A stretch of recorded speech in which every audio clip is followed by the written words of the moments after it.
ರಂಗ ರಮಣೀಯ ಜಟಾಕಲಾಪಂ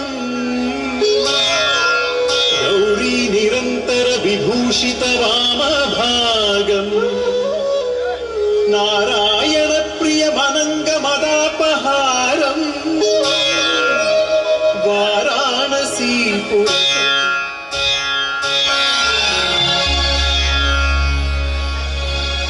ಬಾನಲ್ಲಿ ನಿನ್ನಿಂದ ಸೂರ್ಯೋದಯ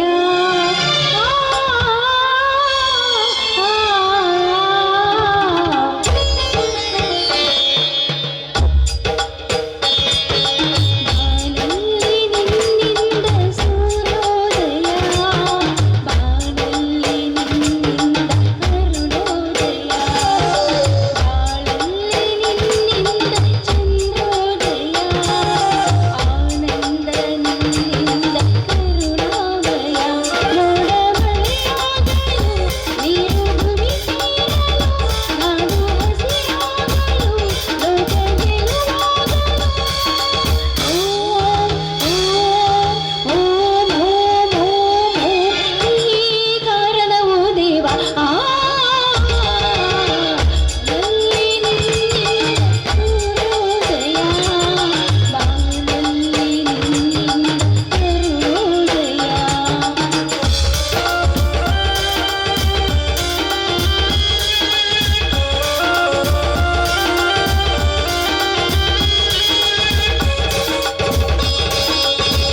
ಸಿದ್ದೇಶ್ವರ ಮಹಾಸ್ವಾಮಿಗಳೇ, ಚಿಕ್ಕಂದಿನಲ್ಲಿ ತಂದೆ ತಾಯಿಗಳನ್ನ ಕಳೆದುಕೊಂಡಂಥ ತಪ್ಪಲಿಗಳು ನಾವು. ನನ್ನಣ್ಣ ಸಾಕಷ್ಟು ಕಲಿತು ಪದವೀಧರನಾದರೂ ಕೂಡ ಕೂಲಿ ಹಮಾಲಿ ಮಾಡಿ ನಮ್ಮ ಹೆತ್ತ ತಂದೆ ತಾಯಿಗಳ ನೆನಪು ಕೂಡ ಬರದ ಹಾಗೆ ನಮ್ಮನ್ನು ಜೋಪಾನ ಮಾಡ್ತಾ ಇದ್ದಾನೆ. ಅಷ್ಟೇ ಅಲ್ಲ, ತನ್ನ ತಮ್ಮ ಒಬ್ಬ ದೊಡ್ಡ ಅಧಿಕಾರಿ ಆಗಬೇಕು ಅಂತ ಹಗಲು ರಾತ್ರಿ ಕನಸು ಕಾಣ್ತಾ ಇದ್ದಾನೆ. ತಂದೆ, ಆದಷ್ಟು ಬೇಗ ನನ್ನ ಕನಸು ನನಸಾಗುವಂತೆ ಮಾಡಿ ನಮ್ಮ ಮನೆಯಲ್ಲಿ ಸುಖ ಶಾಂತಿ ಸಮೃದ್ಧಿ ನೆಲೆಸುವಂತೆ ಆಶೀರ್ವಾದ ಮಾಡುತ್ತಂತೆ. ಆಶೀರ್ವಾದ.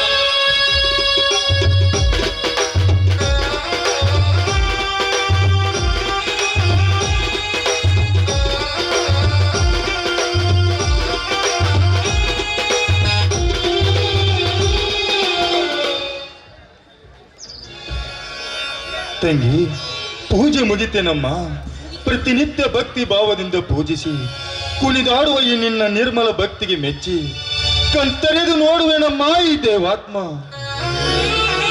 ಇಲ್ಲ ತಂಗಿ, ಇಲ್ಲ, ನಮ್ಮಂತ ಬಡವರ ಮೇಲೆ ಕಣ್ತೆರೆದು ನೋಡುವುದಿಲ್ಲಮ್ಮ ಈ ದೇವರು. ನೀತಿ ಕೂಡ ಹಾಗೆ ಇರೋದಿಲ್ಲ ಆ ದೇವರು.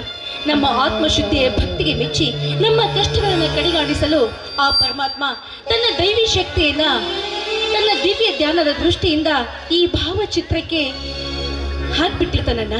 ಅದಲ್ಲದೆ ಈ ಭಾವಚಿತ್ರದ ದೇವರು ಅಂಧಕಾರದ ಬಡವರ ಬಾಳಿಗೆ ಭಾಗ್ಯದಾತ ಅಣ್ಣ, ಭಾಗ್ಯದಾತ.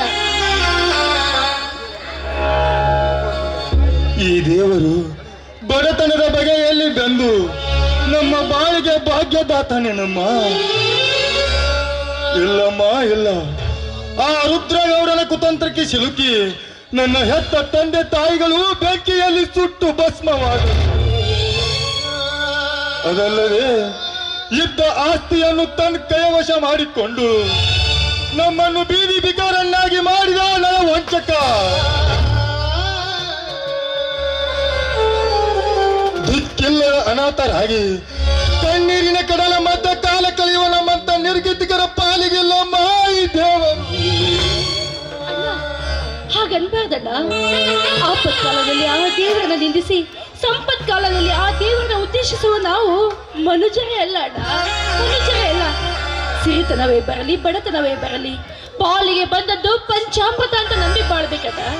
ಈಗ ನಮಗೆ ಬಡತನ ಬಂದಿದೆಯಲ್ಲ, ಬರಲಿ, ಆದ್ರೆ ಆ ಭಗವಂತನ ದಯ ಹೊಂದಿದ್ರೆ ಸಾಕು.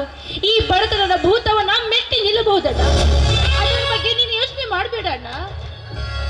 ತಂಗಿ, ನಿನ್ನ ಒಂದೊಂದು ಮಾತು ನನ್ನ ತಾಯಿ ನುಡಿ ಮುತ್ತು ಇದ್ದಾಗ, ನುಡಿ ಮುತ್ತು ಇದ್ದಾಗ,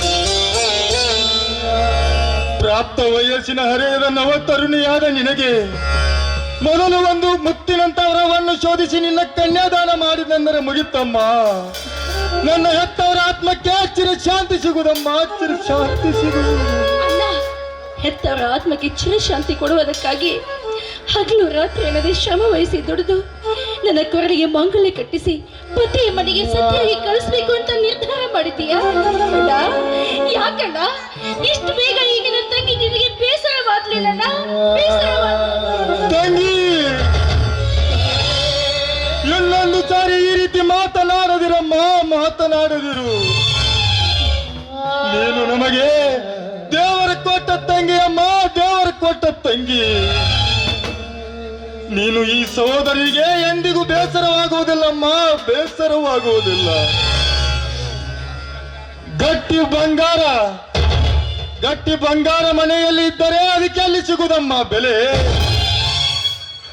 ಅದು ಅಕ್ಕ ಸಾಲಗಿನ ಸುತ್ತಿಗೆ ಪೆಟ್ಟಿಗೆಗೆ ಬಾಗಿ ಒಳಗಳನ್ನಾದಾಗ ಅದನ್ನು ಸ್ತ್ರೀಯರು ಮೈ ಮೇಲೆ ಅಲಂಕರಿಸಿದಾಗ ಸಿಗುವುದಮ್ಮ ಅದಕ್ಕೆ ತಕ್ಕ ಬೆಲೆ. ಅದರಂತೆ ಚೆನ್ನಾಗಿ ಹುಟ್ಟಿ ಬಂದ ಬಳಿಕ ಅತ್ತೆ ಮಾವಂದಿರ ಮನೆ ಸೇರಲು ಮುತ್ತೈದೆ ಎಂಬ ಮಧುರ ಬಾಂಧವ್ಯದಿಂದ ಬಂಧಿಸಿಕೊ ತಂಗಿ, ಬಂಧಿಸಿಕೊ.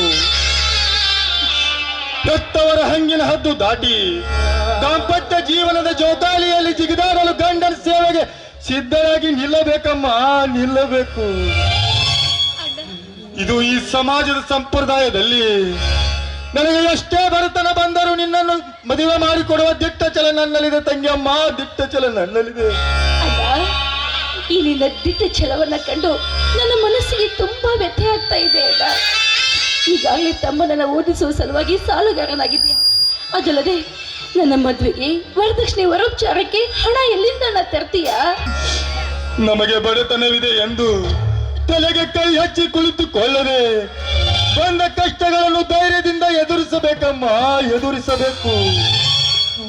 ತಂಗಿ, ಕಷ್ಟವನ್ನು ದುಡಿಯವನು ಕಂಡರೆ ಓಡಿ ಹೋಗುತ್ತಿದೆಯಮ್ಮ.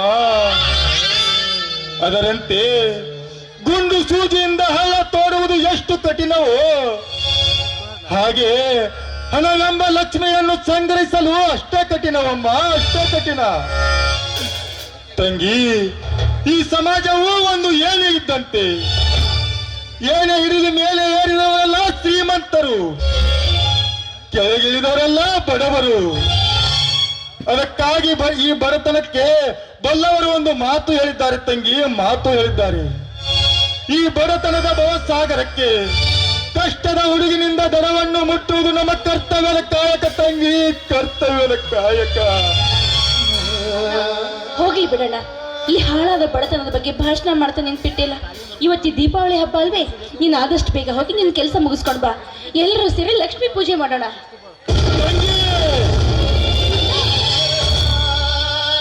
ಯಾಕಣ್ಣ, ಏನಾಯ್ತು?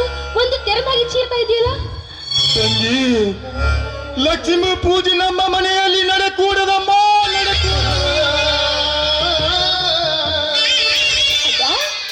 ಯಾಕಣ್ಣ? ಎಲ್ಲರೂ ಒಳ್ಳೆ ಸಂಭ್ರಮದಿಂದ ಹೊಸ ಬಟ್ಟೆಯನ್ನ ತೊಟ್ಟು ಲಕ್ಷ್ಮೀ ಪೂಜೆಯನ್ನ ಮಾಡಿ ಪಟಾಕಿಗಳ ಸತ್ತಿನಲ್ಲಿ ನಕ್ಕು ನಲ್ತಾ ಇರ್ಬೇಕಂದ್ರೆ ನಾವು ಅವರನ್ನ ನೋಡ್ತಾ ನಮ್ಗೆ ಯಾವ ಸೌಭಾಗ್ಯ ಇಲ್ಲ ಅಂತ ಸುಮ್ಮನೆ ಕುತ್ಕೋಬೇಕಿಲ್ಲ? ಯಾಕಣ್ಣ ಲಕ್ಷ್ಮೀ ಪೂಜೆ ಮಾಡಬಾರ್ದು ಅಂತ ಅಗೌರವದ ಮಾತನಾಡಿದೆ? ಸವಿತಾ, ಅಗೌರವದ ಮಾತಲ್ಲ ಸವಿತಾ, ಅಗೌರವದ ಮಾತಲ್ಲ. ಇದೇ ದೀಪಾವಳಿಯ ದಿನದಂದು ನೀನು ಹುಟ್ಟಿದ್ದು ಒಂದು ಕಡೆ ಸಂತೋಷ ಇದ್ದರೆ ಇನ್ನೊಂದು ಕಡೆ ದುಃಖ. ಅದೇನೆಂದರೆ ಇದೇ ದೀಪಾವಳಿಯ ದಿನದಂದು ನೀನು ಹುಟ್ಟಿ 2 ವರ್ಷಕ್ಕೆ ಆ ರುದ್ರಗೌಡನ ಕೃಪಾ ಕೃತ್ಯಕ್ಕೆ ಸಿಲುಕಿ ಶಿವನ ಸಾನ್ನಿಧ್ಯ ಸೇರಿದರಮ್ಮ ನನ್ನ ಎತ್ತ ತಂದೆ ತಾಯಿಗಳು.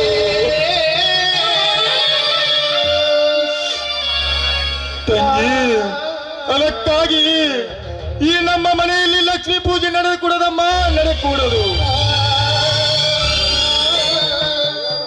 ತಂಗಿ, ಭೀಕರ ದೃಶ್ಯ ನನ್ನ ಕರ್ಣಪಟ್ಟಣದ ಮುಂದೆ ನಿಂತು ನನ್ನ ನರನಾಡಿಗಳಲ್ಲಿ ಬೆಂಕಿ ಎಂಬ ಕಿಡಿ ಪುಟುಗೆಲ್ಲುತ್ತಿದೆ ಅಮ್ಮ. ಆದರೆ ನಾನೇನು ಮಾಡಲಮ್ಮ? ನನ್ನ ತಾಯಿ ಕೊನೆ ಉಸಿರು ಎಳೆಯುವ ಮುಂಚೆ ನನ್ನ ಕಡೆಯಿಂದ ವಚನವನ್ನು ತೆಗೆದುಕೊಂಡು ಪ್ರಾಣ ಬಿಟ್ಟಳಮ್ಮ, ಪ್ರಾಣ ಬಿಟ್ಟಳು. ನಾನು ಕೊಲೆಗಾರನ ಆಗಬಾರದೆಂದು ಅದಕ್ಕಾಗಿ ಸುಮ್ಮನಿರುವೆ. ಇಲ್ಲದಿದ್ದರೆ ಹತ್ತವರ ಪ್ರಾಣಕ್ಕೆ ಕಂಟಕನಾದ ಆ ರುದ್ರಗೌಡ ಉಂಡವನು ಚಂಡಾಡಿ ಹತ್ತವರ ಆತ್ಮಕ್ಕೆ ಚಿರಶಾಂತಿ ಕೋರುತ್ತಿದ್ದೆ ತಂಗಿ, ಚಿರಶಾಂತಿ ಕೋರುತ್ತಿದ್ದೆ. ತಂಗಿ, ಹೇಳಿ ಬಿಡು ತಂಗಿ. ಮಾತಾ ಪೀತರನ್ನು ಕಳೆದುಕೊಂಡ ತಬ್ಬಲಿಗಳೇ ಆದ ನಮಗೆ ಈ ದೀಪಾವಳಿ ಹಬ್ಬ ಎಂದರೆ ಕರಾಳ ಹಬ್ಬವಮ್ಮ, ಕರಾಳ ಹಬ್ಬ. ಈ ಲಕ್ಷ್ಮೀ ಪೂಜೆ ಎಂದರೆ ನನಗೆ ತಿರಸ್ಕಾರ ತಂಗಿ, ತಿರಸ್ಕಾರ. ಅಣ್ಣ, ಆಗಿ ಹೋದ ಘಟನೆಯನ್ನು ನೆನೆಸುತ್ತಾ ಯಾಕಣ್ಣ ಮನಸ್ಸಿನ ನೋವು ಮಾಡ್ಕೊತಾ ಇದೀಯಾ? ಅವರ ಹಣೆ ಬರದ ವಿಧಿ ಲಿಖಿತದಲ್ಲಿ ಆ ರೀತಿ ಬರೆದಿತ್ತು, ಹಾಗೆ ನಡೆದು ಹೋಯ್ತು. ಅವರ ಹಸುನಿಗೋದಕ್ಕೂ ಲಕ್ಷ್ಮೀ ಪೂಜೆ ಇರೋದಕ್ಕೂ ಯಾವ ಸಂಬಂಧನೂ ಇಲ್ಲ ಅಣ್ಣ. ನೀನ್ ಸುಮ್ಮನೆ ಕೆಟ್ಟ ಆಲೋಚನೆ ಮಾಡಬೇಡ. ಇರಲಿ ಬಿಡು ತಂಗಿ, ಇರಲಿ ಬಿಡು. ಈ ಹಾಳು ಸಂಸಾರದ ವಿಷಯದಲ್ಲಿ ನನ್ನ ಮುದ್ದು ತಂಗಿಯ ಹುಟ್ಟುಹಬ್ಬವನ್ನೇ ಮರೆತು ಬಿಟ್ಟಿದ್ದೆ ತಂಗಿ. ಲಕ್ಷ್ಮಣ ಇನ್ನೂ ಬರ್ಲಿಲ್ವಲ್ಲಮ್ಮ? ಹಾ ತಂಗಿ ಸವಿತಾ, ಇದೀಗ ನಿನ್ನ ಮುಂದೆ ಹೇಳಿದ ವಿಷಯನೆಲ್ಲ ನನ್ನ ತಮ್ಮನ ಮುಂದೆ ಹೇಳಬೇಡಮ್ಮ. ಏಕೆಂದರೆ ಅವನು ಮುಂದೆ ಶಾಲೆ ಕಲಿತು ದೊಡ್ಡ ಅಧಿಕಾರಿ ಆಗಬೇಕಮ್ಮ, ಅಧಿಕಾರಿ ಆಗಬೇಕು. ಆಯ್ತಣ್ಣ, ಈ ವಿಷಯ ಖಂಡಿತ ಅಣ್ಣನ ಮುಂದೆ ಹೇಳೋದಿಲ್ಲ. ಅದು ಅಣ್ಣ ನೆನ್ಸೊಟ್ರಲ್ಲಿ ಚಿಕ್ಕನೆ ಬಂದು ಬಿಟ್ಟ. ಅಣ್ಣ, ನನಗೆ ಆಶೀರ್ವದಿಸಣ್ಣ.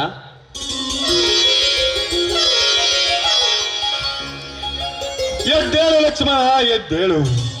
ಆ ರಾಮನಿಗೆ ಹಿಂದೆ ಲಕ್ಷ್ಮಣ ಇದ್ದಂತೆ ನೀನು ಈ ಕಲಿಯುಗದಲ್ಲಿ ಕೀರ್ತಿಶಾಲಿಯಾಗಿ ಬಾಳಪ್ಪ, ಕೀರ್ತಿಶಾಲಿಯಾಗಿ ಬಾಳು. ಆಗಲಿ ಅಣ್ಣ. ದಿನನಿತ್ಯ ಕೆಳವರ್ಗದ ಜನರಿಂದ ಮೇಲುವರ್ಗದ ಜನರು ತುಳಿತಕ್ಕೆ ಒಳಗಾಗ್ತಿದ್ದಾರೆ. ರಾಜಕೀಯ ಪುರಾಣಿಗಳು ಪುಂಡಾಟಿಕೆ ನಡೆಸುತ್ತಿದ್ದಾರೆ. ಪರಕೀಯ ವಿಷ ಜಂತುಗಳು ನಮ್ಮ ದೇಶಕ್ಕೆ ಹಾಗೂ ಬಡವರಿಗೆ ವಿಷ ಬರೆಸುತ್ತಿದ್ದಾರೆ.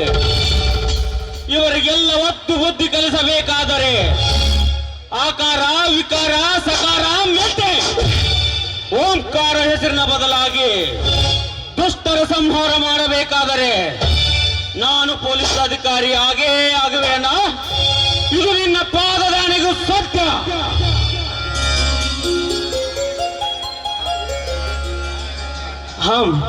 ಅಣ್ಣ, ತಂಗಿ ಮತ್ತು ನೀನು ಯಾವುದೋ ಒಂದು ವಿಚಾರದಲ್ಲಿ ಇರುವಂತೆ ಕಾಣುತ್ತಿದೆಯಲ್ಲ, ಯಾವ ವಿಚಾರ ಹೇಳಣ್ಣ? ಏನೂ ಇಲ್ಲ ಲಕ್ಷ್ಮಣ, ಇವತ್ತು ನಮ್ಮಿಬ್ಬರ ಮುದ್ದು ತಂಗಿಯ ಹುಟ್ಟು ಹಬ್ಬಲ್ಲವೇ, ಅದಕ್ಕಾಗಿ ನೀನು ಬೇಗನೆ ಬರಲಿಲ್ಲವೆಂದು ವಿಚಾರ ಮಾಡ್ತಿದ್ದೆ ಅಷ್ಟೇ.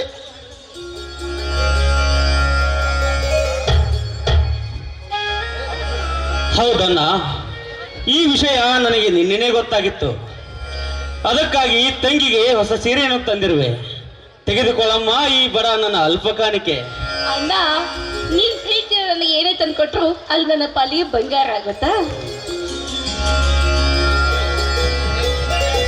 ತಂಗಿ ನಡೆಯಮ್ಮ, ಈ ಬಡತನದ ಮನೆಯಲ್ಲಿ ನಿನ್ನ ಹುಟ್ಟು ಹಬ್ಬವನ್ನು ಅತಿ ವಿಜೃಂಭಣೆಯಿಂದ ಮಾಡಲು ಆಗದಿದ್ದರು ತಂಗಿ, ನಿನಗೆ ಆರತಿ ಮಾಡಿ ನಾವಿಬ್ಬರು ಅಣ್ಣಂದಿರು ನಿನ್ನ ಹುಟ್ಟುಹಬ್ಬವನ್ನು ಆಚರಿಸುತ್ತೇವಮ್ಮ.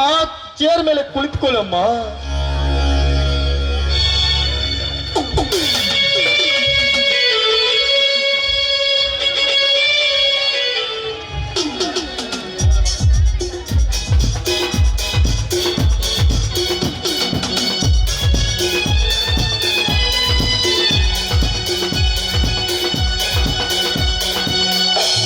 ನಗುತ್ತಾ ಬಾಳು ನೀನು ನೂರು ವರ್ಷ,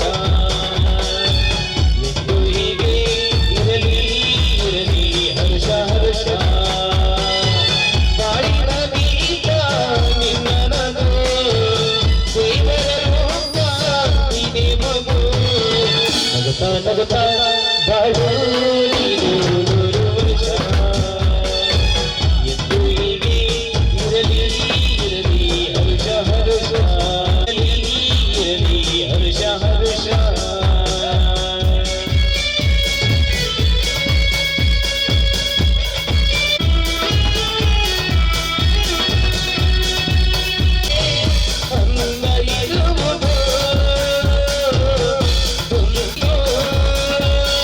ಸೂರ್ಯನಾಡ ಚಾರುವಾಗ ಬಾರುಣಗಲೆಂದೆ, ಬೀಸುಗಾಲಿ ತೂಕಮೈದು ಭೂಮಿ ನಗಲೆಂದೆ, ದೇವರು ಬಂದ ಸುದ್ದಿ ಅಂತ ನೂರು ವರ್ಷ.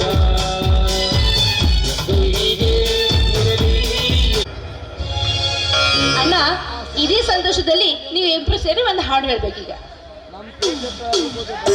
ಆಗಲಿ ತಂಗಿ ಸವಿತಾ.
ಬನ್ನಿ ಅಣ್ಣ, ಸಿಹಿ ಅಡಿಗೆ ಮಾಡಿದ್ದೀನಿ, ಎಲ್ಲರೂ ಸೇರಿ ಊಟ ಮಾಡೋಣ. ಆಗಲಿ ತಂಗಿ.